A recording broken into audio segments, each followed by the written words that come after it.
नमस्कार दोस्तों, स्वागत है आपका इलेक्ट्रिकल टॉपिक 72 में। तो दोस्तों आज का वीडियो बेहद खास होने वाला है। हाँ दोस्तों, आज के इस वीडियो में हम बात करेंगे इलेक्ट्रिसिटी की खोज किसने की, आखिर किस वैज्ञानिक ने अपने जान जोखिम में डालकर इलेक्ट्रिसिटी की खोज की, भारत में सबसे पहले बिजली कहाँ पहुंची। इन सारी चीज़ों का वर्णन इस वीडियो के अंदर किया जाएगा। और हाँ दोस्तों, ऐसे ही बेहतरीन टॉपिक पाने के लिए चैनल को सब्सक्राइब कर लीजिए। आइए दोस्तों अब वीडियो को शुरू करते हैं। सबसे पहले बात करेंगे बिजली की खोज किसने और कैसे की। दोस्तों कुछ इन्वेंशंस होते ही ऐसे हैं जो दुनिया को बदल के रख देते हैं। इन्हीं में से एक बिजली की खोज है। आपको बता दें कि दुनिया में बिजली की खोज हुई थी, आविष्कार नहीं हुआ था। हाँ दोस्तों, क्योंकि बिजली पहले से ही दुनिया में दौड़ रही थी। जैसे आग की खोज हुई थी, बिल्कुल इसी तरह बिजली की खोज हुई थी।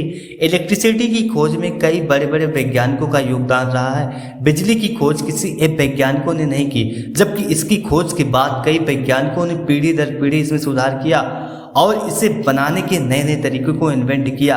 लगभग 600 ईसा पूर्व एक महान साइंटिस्ट थेल्स ने पता लगाया कि कांच के टुकड़े को एक रेशम या बिल्ली की बाल से रगड़ने पर कांच में एक ऐसी पावर आ जाती है जो कि अपने से हल्की चीज़ों को अपनी ओर आकर्षित कर देता है।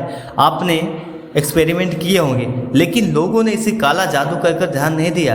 बाद में थेल्स ने इस पर काफ़ी रिसर्च की और फिर समझ में आ गया कि जादू नहीं, साइंस है।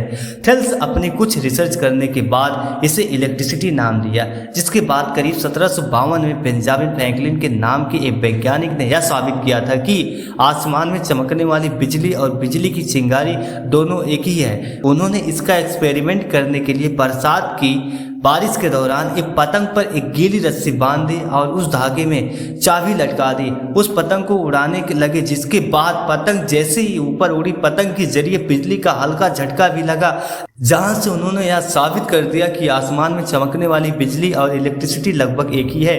अपनी जान को जोखिम में डालकर आखिरकार उन्होंने बिजली की खोज कर ली। सन 1800 में इटालियन के एक वैज्ञानिक अलेसेंड्रो वोल्टा ने एक जबरदस्त खोज कर ली, और वह यह थी कि केमिकल रिएक्शन से भी बिजली उत्पन्न की जा सकती है। और उन्होंने एक इलेक्ट्रिसिटी सेल का आविष्कार किया जिससे बिजली प्राप्त की जा सकती थी, और इसी साइंटिस्ट के नाम से वाल्ट यूनिट नाम रखा गया।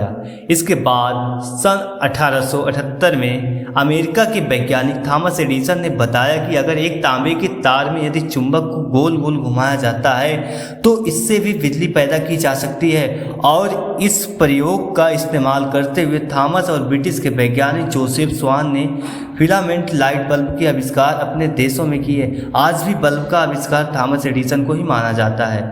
आइए दोस्तों जानते हैं एसी करंट की खोज कब और किसने की। अभी भी डीसी करंट का इस्तेमाल किया जा रहा था, जिसकी सबसे बड़ी कमी यह थी कि डीसी करंट को सिर्फ 2 या 3 किलोमीटर की रेंज पर ही पहुंचाया जा सकता था। इसी बीच थॉमस की कंपनी में एक और वैज्ञानिक काम करते थे जिनका नाम था निकोला टेस्ला, और टेस्ला को डीसी करंट की सारी जानकारियाँ थी, इसलिए वो एसी करंट पर काम कर रहे थे। वह चाहते थे कि ऐसा करंट का निर्माण किया जाए जो काफ़ी दूर तक पहुंचाया जा सके। जब उन्होंने अपना सारा एक्सपेरिमेंट एडिसन को बताया तो एडिसन ने एसी करंट को अपनाने से साफ इनकार कर दिया, जिसके बाद टेस्ला ने उनकी कंपनी छोड़ दिया। फिर उन्होंने एसी जनरेटर और मोटर पर काम करना शुरू कर दिया। आविष्कार सन 1887 में टेस्ला ने एसी करंट की खोज की। इसी तरह कई वैज्ञानिकों ने बिजली का आविष्कार कर हमारी ज़िंदगी को आसान किया। आइए दोस्तों अब बात करते हैं भारत में बिजली कब आई।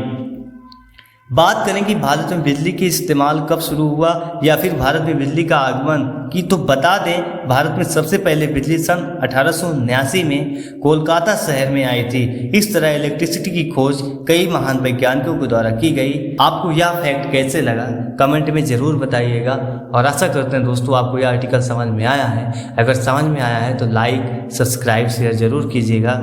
मिलेंगे ऐसे बेहतरीन टॉपिक के साथ, तब तक के लिए जय हिंद।